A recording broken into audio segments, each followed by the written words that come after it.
I am a teacher, history teacher. Both my grandmother and mother were teachers too, so I follow in their footsteps. I work for 2 schools, which have departments or institutes. They are the Kazakh Institute of Oncology and Radiology and Research Institute of Pediatrics and Pediatric Surgery. I teach history to children who stay at the pediatric oncology departments of these 2 hospitals. These kids are long-stay hospital patients. I've already been working for 10 years because I've said I follow the tradition. My grandmother taught at the Institute of Pediatrics and Pediatric Surgery until she was 80. She taught kids who had leukemia or blood cancer. I studied at school at that time and was astonished by my grandmother. "Oh my God, Granny, how can you work there?" I asked her. "You work with ill children suffering from cancer. They're beautiful." I couldn't even imagine then that later I would follow in her footsteps. My mother still works together with me. Although she's retired, she keeps working with us children. I realized that cancer was a disease no one could protect themselves from. This illness is not given to a person as a punishment for their sins. No, it's just an illness like any other, and you need to deal with it. Go through the treatment with your head held high. You should go through it gritting your teeth and holding your mother's hand. Well, I have children after all. As teachers, we help these children go through it, win the battle, recover, keep living and enjoy their life.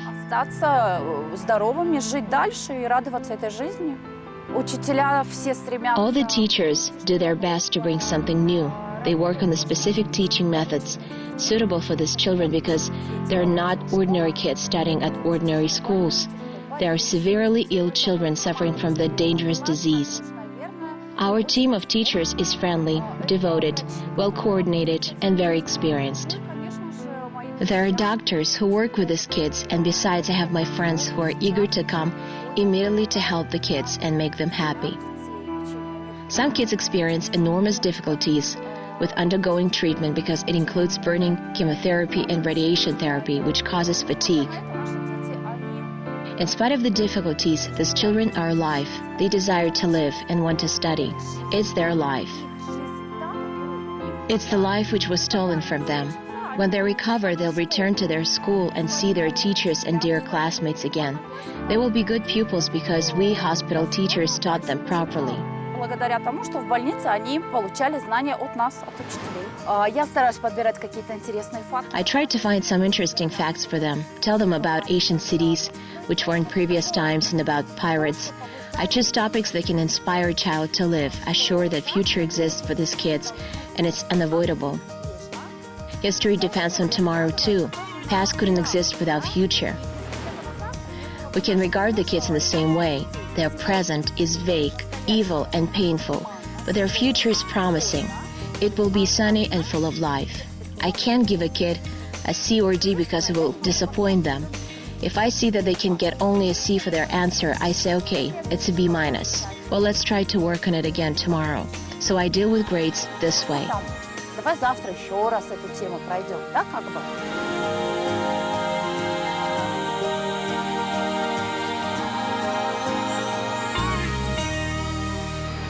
Самое сложное в моей работе – это хоронить своих учеников. Сложнее. The most difficult in my work is my pupils' funerals. There is nothing that can be more difficult in this work. Finally, I managed to pull myself together and went to work believing that I did it for those who were waiting for me there. Even if a kid died, in memory of them we work with those who live and need us, who live and will keep living. Of course, when I come to work, I can see that educational process is well organized and efficient there. The doctors working at both hospitals help us a lot. They know that we come there to work and bring something new to the patients. At least children can relax at school and have respite from hospital treatment and various therapies. Даже отдыхает от больницы, от лечения, от процедур каких-то. Дети, находящиеся на длительном лечении. As a rule, long-stay patients are taught individually in their wards. Marina carried out the first-class study project at the Kazakh Research Institute of Oncology and Radiology. It provided kids with an opportunity to communicate outside of their wards. Thanks to it, they feel like ordinary healthy kids, as if they were in a normal school. как если бы это было в обычной школе, да. Marina isn't just a teacher. First of all, Marina is the children's friend. Marina works as a social worker to some extent. There's a strong need for such workers at the hospital now. Которых сейчас в данный момент очень не хватает в больнице.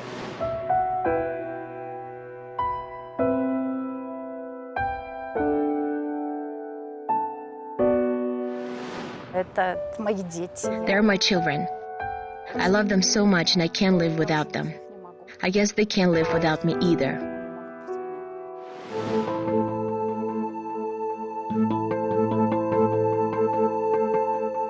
Коммуникация среди учителей у нас очень налажена, мы связаны, да. There's a good communication between teachers. We're connected and work in a team.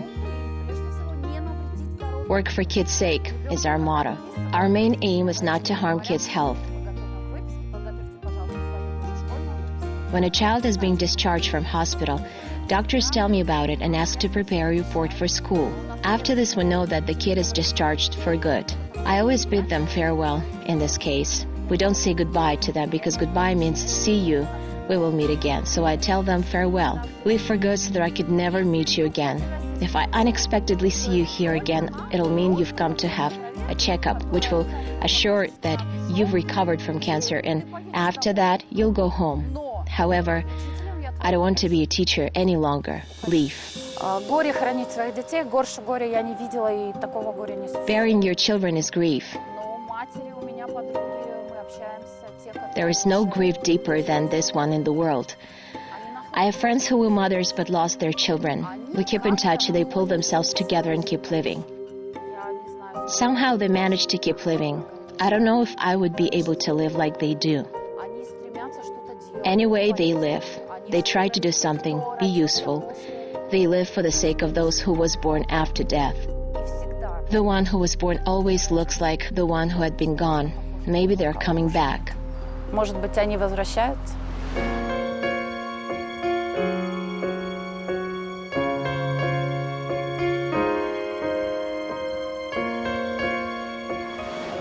Прирастаю к некоторым очень сильно. I become attached to some kids to a great extent. I just can't help it. I am what I am. They fall into my heart and stay there. I keep all their photos, hold their memory dear and cherish it. This memory is hidden behind a closed door, but it doesn't fade. Later you have to smile and go forward because those who are alive are waiting for you. Есть те, которые живы, они ждут. К этим детям нельзя приходить с отрицательной энергией. You mustn't bring negative energy to these kids. Come to them with some negative emotions or make a grimace in their presence. I'm a teacher, it's my job, and I try to teach properly. I earn money for this after all. When I arrive at work, I close the door and leave all my personal problems behind that door. I visit children and sense the atmosphere around them. I may not even see the walls and ribs. I have a task and the kids are my pupils. И дети, они мои ученики. Они мне на каждом уроке преподносят свои уроки. Я уже даже иногда... They teach me something during every lesson. Sometimes I wonder whether I teach them or they teach me, or it's life that does all of us. Общаемся жизни, да? Они меня постоянно учат любви. They always teach me love, life, and the great desire to live despite everything. Teach to live regardless of pain, to live with tears behind a smile, to know that tomorrow will certainly come and to live feeling love. И жить в любви, любить. В этой профессии не заработаешь. This job isn't highly paid and it won't make you successful, famous, or rich. You burn out doing this job. You encounter suffering every day and it makes you suffer too because you feel human pain. So she does this job for the sake of the idea and carries out her mission. На свою миссию.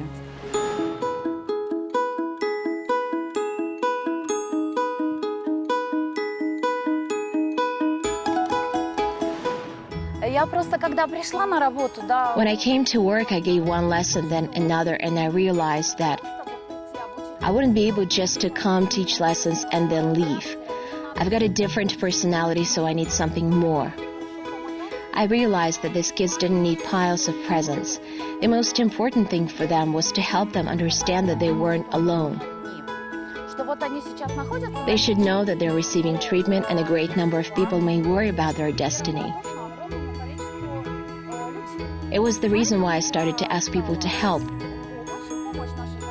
They can help by coming and making these kids happy. We organized concerts and invited various singers to attract the kids' interest. They stay for 7-8 months in hospital, which is a very long period for a child, and we want them to find some pieces of happiness there. We don't want them to associate hospital only with pain, sadness, and tears. There are amazing people who are eager to help as soon as we ask them. They try to make some contribution and do something useful for these kids. When artists, clowns, and trainers come, children smile and jump, and we're able to give them childhood they haven't had yet. Мы им немножечко возвращаем детство, которое у них пока нет. Она знает все ограничения, которые существуют в больнице. She knows about all the hospital restrictions and never does anything she shouldn't. She never spreads personal data. In case something is needed, she helps us get in touch with parents or provide us with the delicate information we need. Информацию, которая деликатного характера. Наша заведующая Буковская. Our head, Anna Nikolaevna Bukovskaya, has a really positive attitude to it and always allows visitors to come to hospital. She understands it too because she's a woman and a mother. She understands that children need joy and should communicate with someone besides other patients, etc. Своих соседей по палате и так далее, да?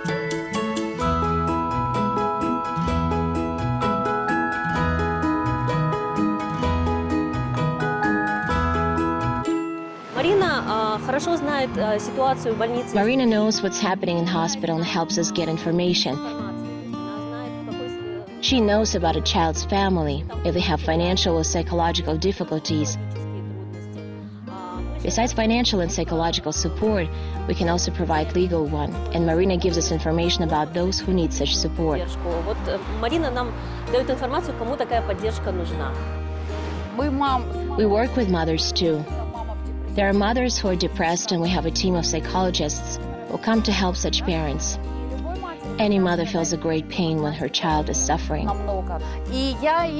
I let them call me Marina, which is unacceptable in an ordinary school because it's considered inappropriate there.